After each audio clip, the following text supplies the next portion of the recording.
Cantos litros de hidróxeno en condicións normais se obteñen a partir de 200 ml de clorhídrico 3 molar en exceso de zinc?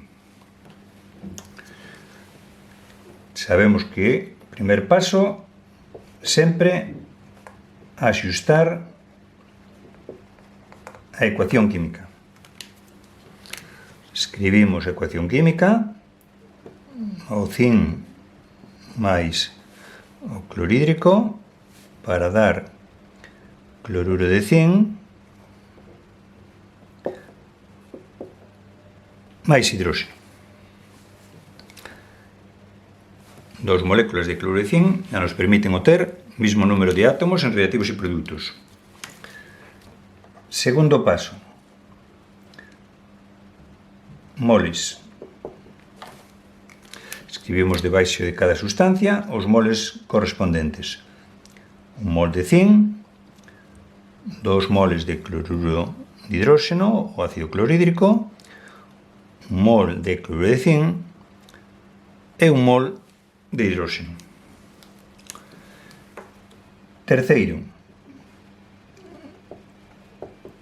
dato e incógnita.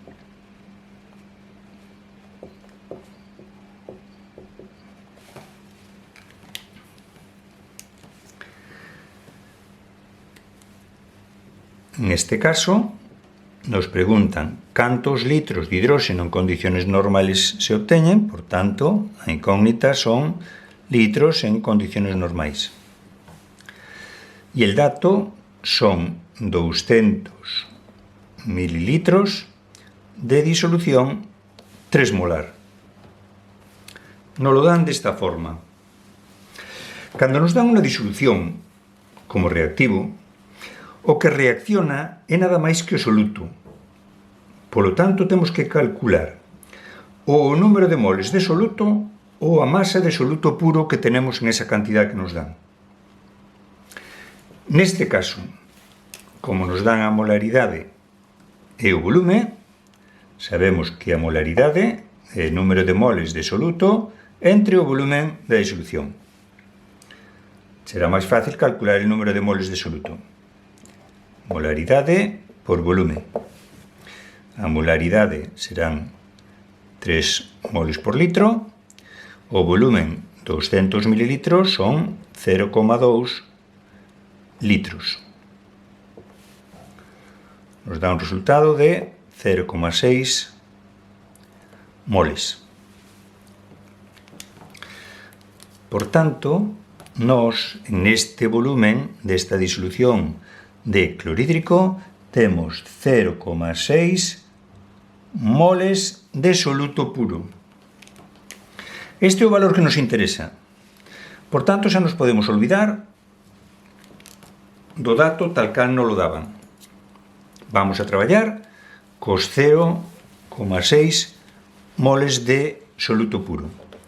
Tamén poderíamos calcular a masa de soluto e traballaríamos con masas. Unha vez que temos o dato e a incógnita, o cuarto paso era traducir os moles. Os moles os debíamos describir nas mesmas unidades en que tiñamos o dato e a incógnita. Se agora o dato son moles, os moles xa nos temos que traducir a nada, xa o temos en moles. En cambio, para a incógnita nos pedían litros en condicións normais. Temos que traducir o mol a litros en condicións normais, que sabéis que son 22,4 litros. O último paso sería a proporción.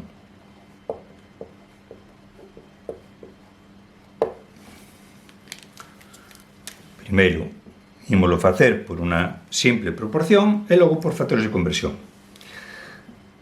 Relacionábamos a incógnita co dato.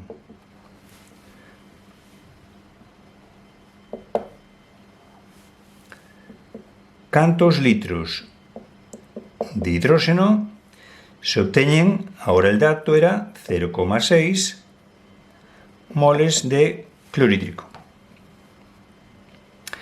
E que é o que sabemos? Sabemos que se obteñen 22,4 litros de hidróxeno a partir de 2 moles de clorhídrico. Despexando a incógnita, 22,4 por 0,6 moles entre 2 moles de ácido.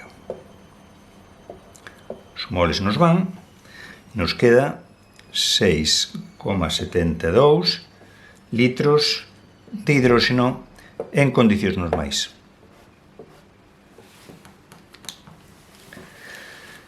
Se o facemos por factores de conversión, como sempre,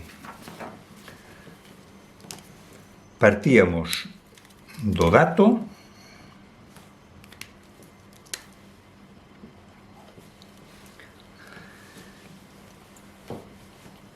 que eran moles.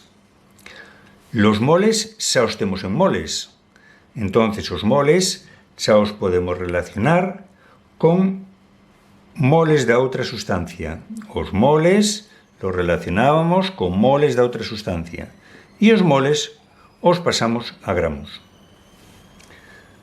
Por tanto,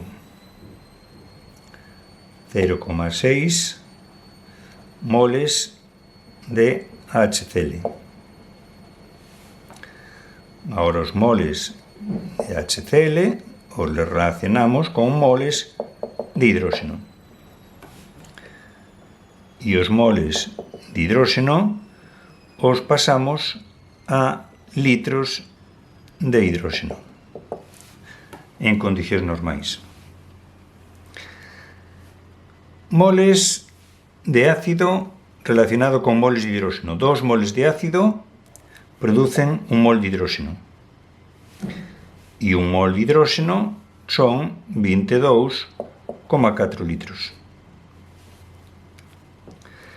Isto nos dá un valor de, despois de simplificar as unidades, 6,72 litros de hidróxeno en condicións normais.